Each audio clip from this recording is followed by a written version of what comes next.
When the cameras turned to the stage, everyone expected another routine political exchange, a clash of words that would quickly fade into the background. But what unfolded that night became an unforgettable moment in American politics. Donald Trump walked in with his trademark bravado, smirking, confident, ready to dominate the spotlight as he always does. The crowd buzzed with anticipation, knowing that wherever Trump stood, controversy followed. Barack Obama, calm and measured, stepped forward, the image of composure. He didn't raise his voice, didn't hurry his words. He simply watched as Trump tried to provoke him, waiting for the right instant to strike. Then, with one perfectly timed line, Obama shattered the noise, cut through the chaos, and delivered a blow that silenced the entire room.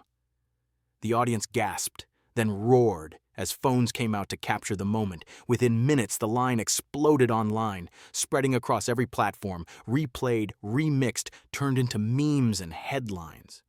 What began as Trump's attempt to mock quickly transformed into the scene where Obama turned the tables with a single, unforgettable phrase. The setting was charged long before a single word was spoken. Two former presidents, two starkly different legacies, standing face to face. On one side, Donald Trump, brash, unpredictable, and always ready to bulldoze his way through tradition. His supporters filled the hall with energy, cheering at every nod, waiting for their champion to provoke. On the other side, Barack Obama, composed, deliberate, known for patience and precision, carrying the aura of a leader who had navigated crises without losing his calm. The contrast between them could not have been sharper. Every eye was fixed on the stage, every microphone pointed at their words. Reporters whispered that the tension felt more like a heavyweight fight than a political forum.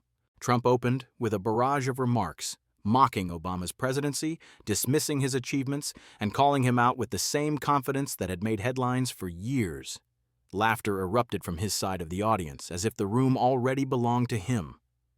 Obama stood still, letting the waves of noise wash over him, his silence turning into its own kind of message.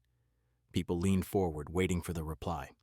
They knew that this was not just another debate. It was a collision of styles, a battle for dominance that stretched far beyond the room.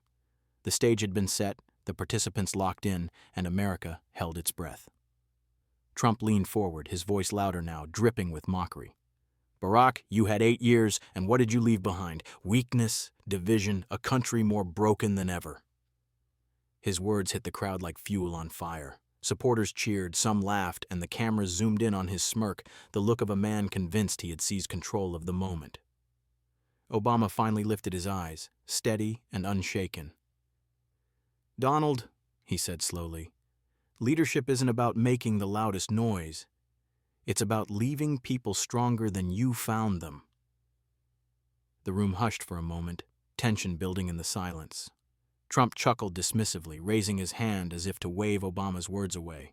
Stronger? You handed me a mess, Barack, and you know it. That's why I had to come in and fix what you couldn't handle. The audience split, cheers clashing with boos. News networks would later describe it as the sound of a nation divided, echoing in one room. Obama didn't raise his tone. He sharpened his words. You call chaos a fix. You call tearing people apart a solution. But the truth is, real strength is measured in unity, not in how many headlines you can hijack. Trump shot back instantly. Unity? Don't talk to me about unity when you spent years lecturing Americans while jobs disappeared overseas. You were a globalist, Barack. I'm the one who stood up for America first. For a moment, it felt as though the walls were vibrating with the intensity of the exchange. Each line from Trump was crafted to belittle, to strike fast, and draw blood. Each line from Obama was calm, precise, cutting deeper with restraint than Trump could with rage. Commentators would later say it was like watching a storm crash against a rock. Wild, furious energy trying to break something that refused to move. The clash escalated further. Trump leaned into his microphone, mocking Obama's pauses. See, that's the problem. He's all talk, no action, smooth words, no results. People are tired of speeches. They want fighters. Obama's lips curved into the faintest smile, but his eyes locked firmly on Trump. You mistake insults for strength. You mistake noise for truth. That's not fighting for America. That's fighting for yourself. The crowd gasped, then roared as both men held their ground. The duel was no longer just political. It was personal, raw, and impossible to ignore. Trump, emboldened by the noise of his cheering supporters, leaned closer to the microphone. His voice dripped with scorn. "Barack, you were nothing but a placeholder. People voted for you because they wanted hope, and all you gave them was disappointment. Admit it. You failed." The room buzzed with laughter from Trump's side. He smirked, certain he had landed the decisive blow. The cameras caught every second, the smug confidence on his face, the tension rolling across the audience. Obama didn't flinch. He waited until the echoes of laughter died down, and then he delivered the line that would explode across the internet. Calm, steady, with the weight of finality, he said, "Donald, history won't remember who shouted the loudest. It will remember who lifted the nation higher, and you never learned how." The hall erupted. Gasps, cheers, applause that seemed to shake the walls. The line hit with the force of a hammer, silencing even Trump's most loyal supporters for a moment. Phones were already out, capturing the exact words, uploading them in real time. Within minutes, the phrase was trending, clipped, shared, and repeated across every social platform. Trump tried to laugh it off, muttering into the mic, "Cute line, Barack, real cute." But the damage had been done. His voice was drowned out by the roar of the crowd, by the thunder of people standing and clapping, by the chants that started to rise, "Obama, Obama, Obama." News anchors replayed the moment instantly, calling it one of the sharpest takedowns in modern political history. Commentators labeled it the line heard around the world. Memes spread like wildfire, plastering Trump's stunned expression next to Obama's words. Late-night comedians turned it into their opening jokes. The press declared it a viral phenomenon. Trump's attempt to dominate had been reversed in a heartbeat. Obama's single cutting sentence had not only shut him down, but flipped the entire narrative of the event. The following morning, the clip of Obama's line had already crossed millions of views. It wasn't just replayed. It was studied, quoted, dissected on every news channel. Headlines read, "Obama shuts Trump down with one epic line," "The moment that stopped Trump cold," and "Obama's viral takedown dominates the nation." Trump, as expected, went on the offensive. He fired off posts on social media, insisting he had exposed Obama's failures, claiming the crowd was biased, calling the coverage fake news. But his angry responses only fueled the fire. Each denial was met with the same viral replay of Obama's words, echoing louder each time Trump tried to bury them. For Obama's supporters, the moment was proof of everything they admired about him: calm under pressure, sharp in wit, and unshakable in the face of provocation. They shared the clip not just as entertainment, but as a reminder that dignity could still triumph over noise.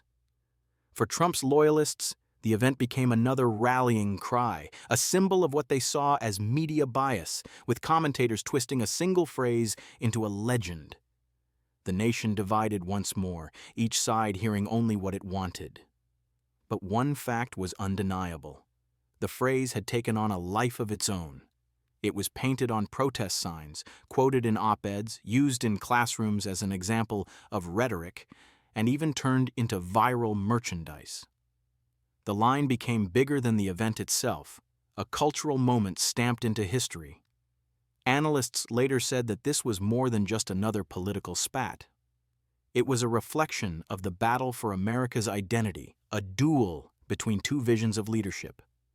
Trump embodied raw energy, chaos, and defiance of tradition. Obama represented steadiness, logic, and the weight of legacy. And in that instant, Obama's calm delivery had cut through the storm, reminding people of what leadership could look like. As the debate over the moment raged on, one truth lingered. Words, when chosen with precision, could be more powerful than any shout, any insult, any performance. Obama's epic line was not just a comeback. It was a reminder that history is written not by the loudest voice in the room, but by the one that leaves the deepest echo.